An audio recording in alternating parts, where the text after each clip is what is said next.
Assalamualaikum warahmatullahi wabarakatuh. Alhamdulillah kita bisa berjumpa lagi. Pada kali ini saya akan menyampaikan pengajian Gus Baha, yang mana pada kali ini beliau Gus Baha menjelaskan tentang syafaatul Quran, yaitu proses Al-Quran akan memberikan syafaat kepada orang-orang yang hafal Al-Quran kelak di hari kiamat. Untuk lebih jelasnya, mari kita dengarkan, mari kita renungkan apa yang didawuhkan oleh beliau Gus Baha. Semoga kita mendapatkan ilmu yang barokah serta manfaat di dunia wa dunya hatta al-akhirah. Selamat mendengarkan. Tentu masyhur sekali ya, di antara yang difahami semua ulama bahwa Quran itu bisa mensyafaati ya. Masyhur sekali bahwa Quran itu bisa apa? Mensyafaati.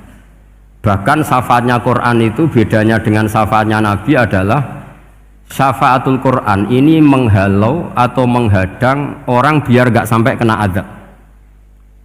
Tapi kalau syafaatnya selain Quran itu yang sudah kena azab diambil dari azab itu.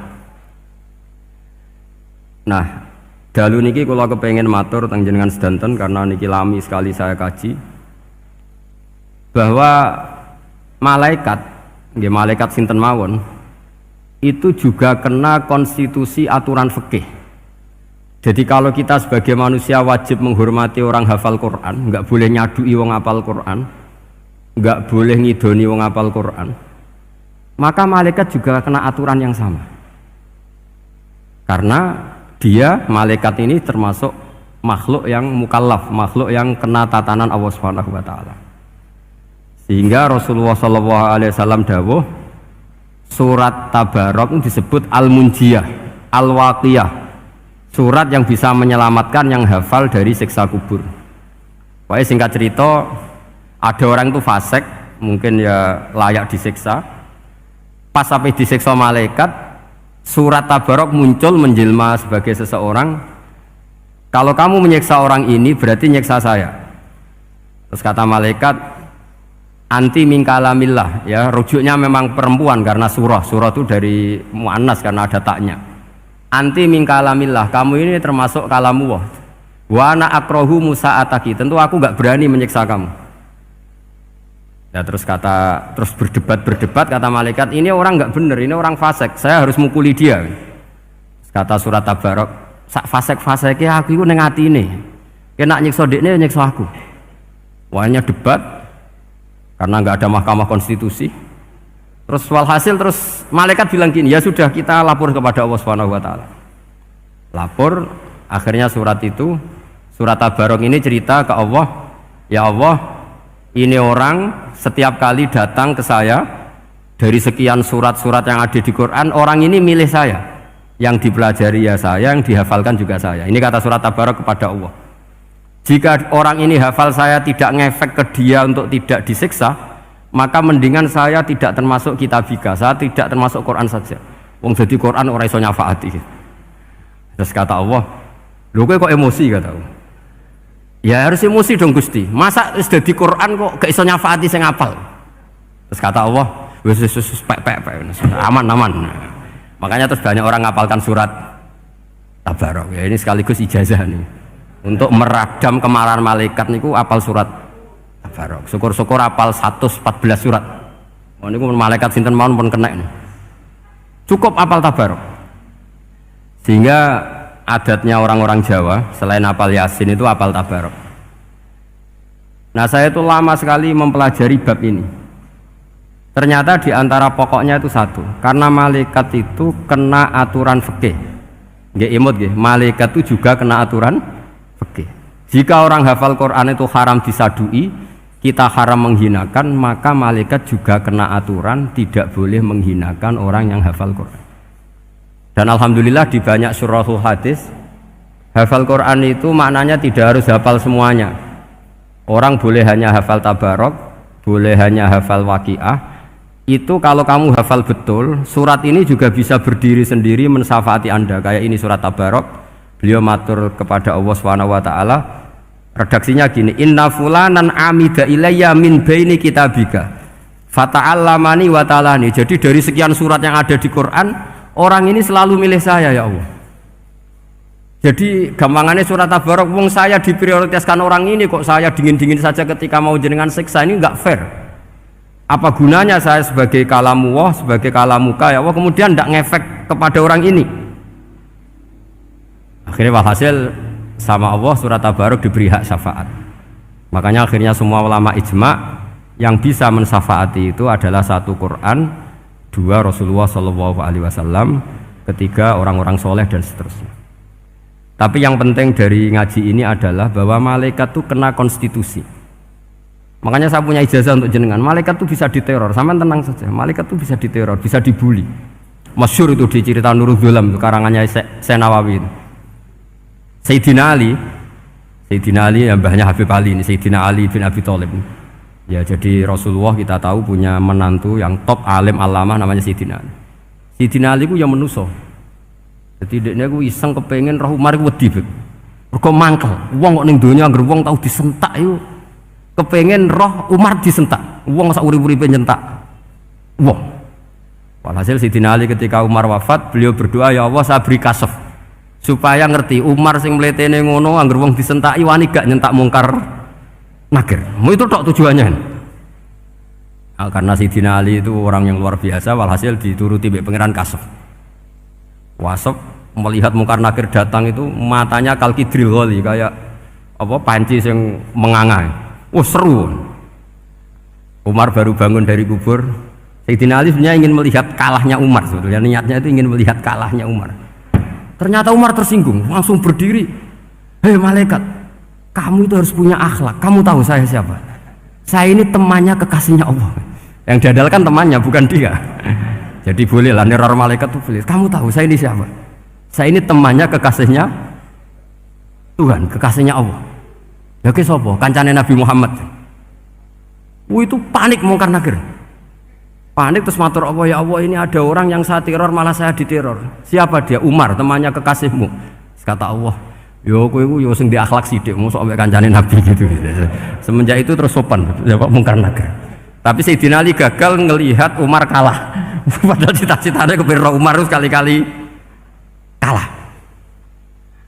Jadi ada sekian cara untuk apa ya, kalau dibahasakan untuk meredam malaikat.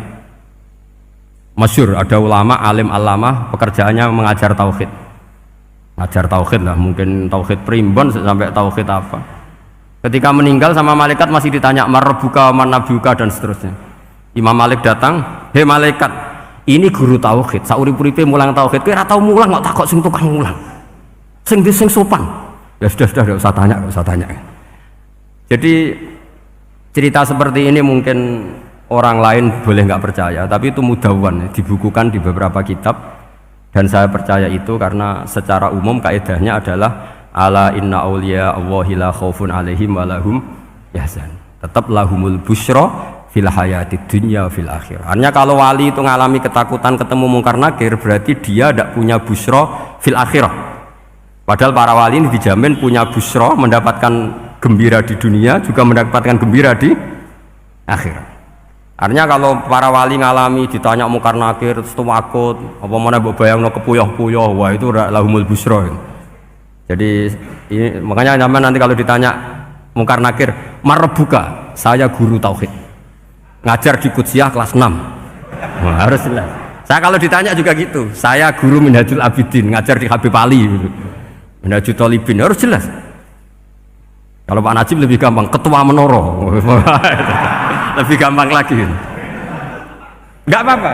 Kalau karena malaikat itu ternyata mukallaf. Mukallaf itu kena aturan hukum. Enggak boleh dia selonang-selonong. Kena aturan hukum.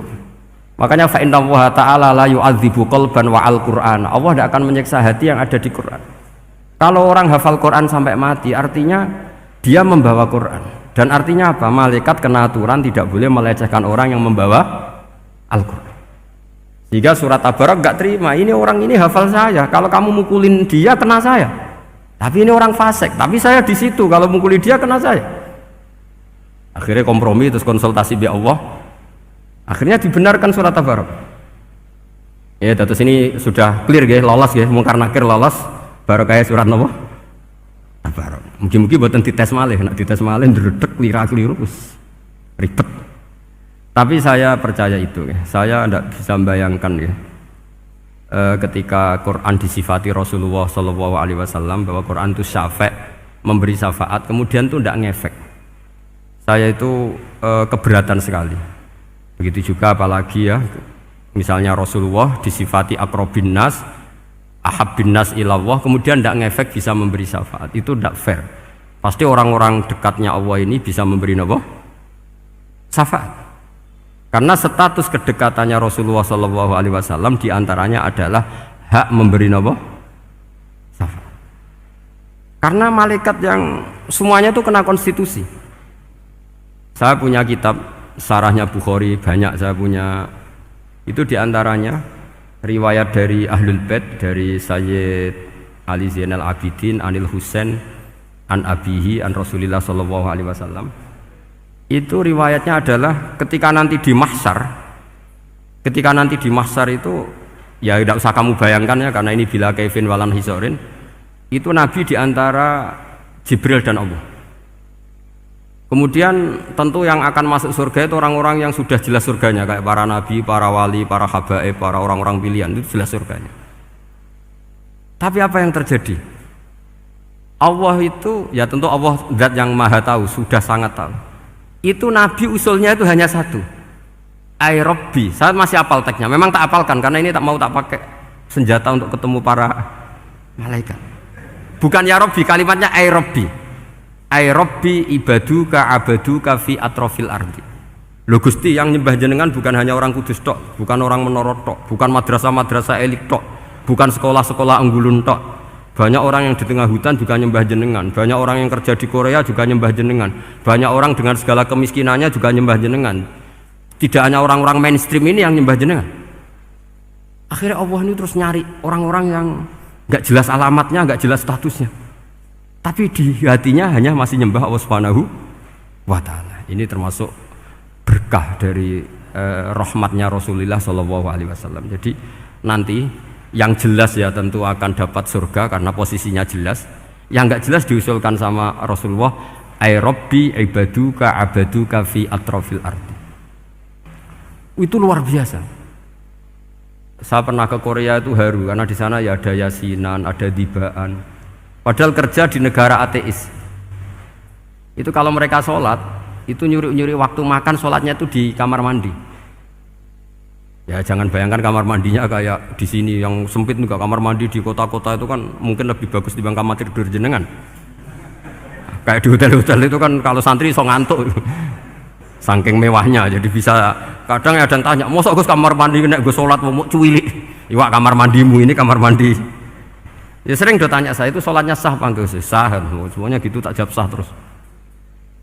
Dan itu yang nanti diusulkan Rasulullah SAW. Ay Rabbi ibaduka abaduka fi atrofil ardi. Di luar orang-orang yang mainstream itu ya Allah, banyak orang yang menyembah jenengan. Saya tuh pernah nangis ketika di Bandara Jakarta ketemu orang wireng, serai melarat, jelas melarat, wireng. Niku ketemu saya cium tangan, Gus saya ini itu habis dari Selandia Baru. Kerjanya dia itu ikut mancing gitu, mancing ikan tuna ya, di Selandia. Kalau saya di tengah laut itu sampai 2 bulan. Hiburan saya itu hanya ngaji jenengan lewat YouTube. Coba orang di tengah laut ngaji. Wah, itu seneng pojok bumi. Jadi ini umat Rasulullah SAW. Makanya kalau suwon jenengan yakin saja terhadap syafaatnya Quran, karena semua malaikat itu kena aturan. Di antara aturannya adalah tidak boleh menyiksa orang yang di hatinya ada Al-Quran. Fa inna Allaha ta'ala la yu'adzibu qalban wa al-Qur'ana, karena Allah tidak akan menyiksa hati yang ada di Quran, yang ada Qurannya. Sehingga memiliki jelas gini riwayat saking Ibnu Katsir, supaya kula percaya, apalagi ini didhawuhkan Rasulullah SAW bahwa surat tabarok adalah disebut munjiyah, penyelamat, juga disebut wakiyah, penjaga. Lalu biasanya orang-orang yang nggak percaya syafaat itu pertanyaannya adalah, kan manusia itu wa alaisa lil insani ila masa'a, manusia itu hanya bisa membawa bekal apa yang pernah dilakukan. Itu dijawab oleh ulama-ulama kita ahli sunnah wal jamaah. Entah perlu ditambahi anahdia apa enggak tahu saya.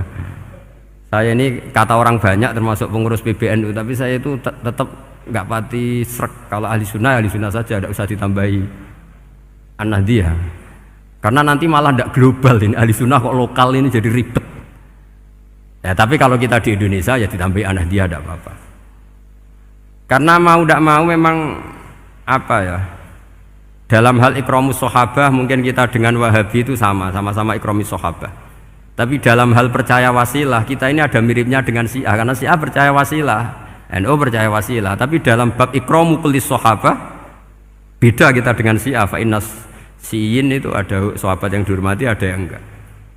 Akhirnya terus kita karena itu terus bikin ahli sunnah Anahdiyah, karena Wahabi itu ya ahli sunnah tapi enggak percaya apa? Wasilah. Ya katanya gitu, kata para pakar-pakar. Saya sendiri hanya nirukan, saya tidak punya kepentingan untuk menganalisis itu.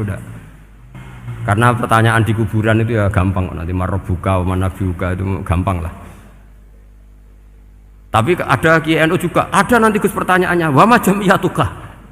Waduh ribet itu, lama-lama wama hizbuka, partai kamu apa?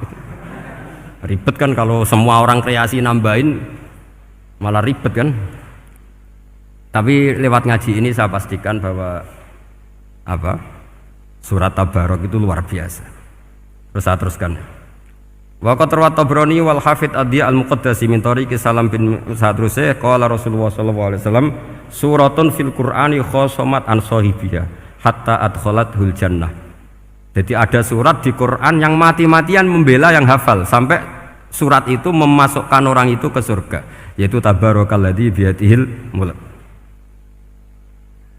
Ini yang An Ibni Abbas yang qala doroba badu ashabin Nabi sallallahu alaihi wasallam khifa'u ala qabrin wa wala yahsibu annahu qabrun fa idzan qabru insanin yaqra'u suratal mulki hatta khutamaha fa atan nabiyya sallallahu alaihi wasallam faqala hiyal mani'ah hiyal munjiyah tunjihi min adzabil qabri.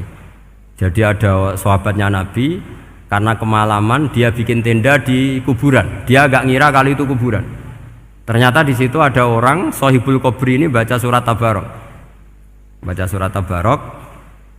Kemudian peristiwa itu dilaporkan ke Rasulullah. Jawabnya Nabi apa? Memang surat Tabarok itu al-mani'ah, yang bisa menghalau atau menolak azab. Terus hiyal munjiyah, memang surat Tabarok itu menyelamatkan tunjihi min adzabil qabri, akan menyelamatkan orang itu dari siksa kubur. Ikut ke sekolah. Wa qala Tabrani haddatsana Muhammad bin Hasan. Terus qala Rasulullah sallallahu alaihi wasallam lawadittu annaha fi qalbi kulli insani min ummati. Karena keramatnya surat Tabarok seperti itu, kata Nabi lawadittu pakai lam taukid.